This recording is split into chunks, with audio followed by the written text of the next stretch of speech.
മരട് നഗരസഭയുടെ നേതൃത്വത്തിൽ ഇഫ്താർ സംഗമം നടത്തി.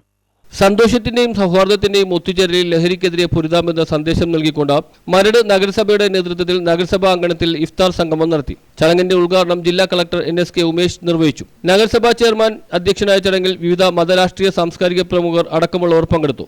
മുൻമന്ത്രി Dominic Presentation, Shihabuddin Namani, vice chairperson advocate Reshmi Sanil, സ്ഥിരം സമിതി അധ്യക്ഷന്മാരായ റിയാസ് കെ മുഹമ്മദ്, റിനി തോമസ്, ബേബി പോൾ, ബിനോയ് ജോസഫ്, പ്രമോദ് ശാന്തി, ഫാദർ ഡൊമിനിക് പട്യാല, നഗരസഭാ സെക്രട്ടറി ഇ നാസിം, ആസൂത്രണ സമിതി ഉപാധ്യക്ഷൻ PP സന്തോഷ്, മരട് സർവീസ് സഹകരണ bank president RK Suresh Babu, Jinson Peter, CE Vijayan, PC Paul, MP Sunilkumar, Nandakumar, Venugopal, കൗൺസിലർമാരായ CR Shanavas, CB Xavier, Chandrakaladharan, PD Rajesh, Ajitha Nandakumar, Benshad നടുവിലെ വീട്, ദിശ Prathapan, IJ Thomas, Jaya Joseph, Jainy Peter, Molly Denny, Aneesh Kumar, Padmapriya, Vinod, Renuka, Sivadas, Mini Shaji, Usha Sahadevan, Seema KV, Seema Chandran, CV Santhosh, Sheeja Sankumar, EP Bindu, AK Afsal, Shalini Anilraj തുടങ്ങി വിവിധ രാഷ്ട്രീയ പ്രതിനിധികൾ, സാമൂഹ്യ സാംസ്കാരിക രംഗത്തെ പ്രമുഖർ, നിർവഹണ ഉദ്യോഗസ്ഥർ, വിവിധ റെസിഡൻസ് അസോസിയേഷൻ ഭാരവാഹികൾ തുടങ്ങി നിരവധി പേർ ചടങ്ങിൽ പങ്കെടുത്തു.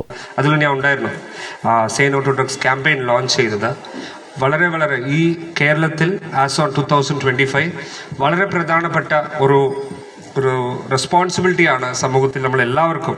അത് ജനപ്രതിനിധിയായാലും ഉദ്യോഗസ്ഥരായാലും വിവിധ മതത്തിലുള്ള സീനിയർ ലീഡേഴ്സ് ആയാലും men of God, men and women of God എല്ലാവർക്കും ഉള്ള ഒരു പാരൻസ് ഇവിടെ ഉണ്ട്. ഡിഫറെൻറ്റ് വിവിധ സെക്ഷൻസ് ഓഫ് സൊസൈറ്റിയിൽ നിന്ന് ആളുകളുണ്ട്. നമ്മളെല്ലാവരുടെയും ഏറ്റവും വലിയ റെസ്പോൺസിബിലിറ്റി ഡ്രഗ്സ് എതിരായിട്ട് നമ്മൾ ശക്തമായിട്ട് ഇപ്പോൾ പോലീസെല്ലാം നിങ്ങൾ ന്യൂസ് കാണുന്നുണ്ടാവും. നമ്മുടെ സിറ്റി പോലീസ് കുറേ ആക്ഷൻ എടുത്തു വരുന്നു. കുറേ റെയ്ഡ്സ് ഹോസ്റ്റലിൽ നമ്മുടെ കുട്ടികൾ പഠിക്കുന്ന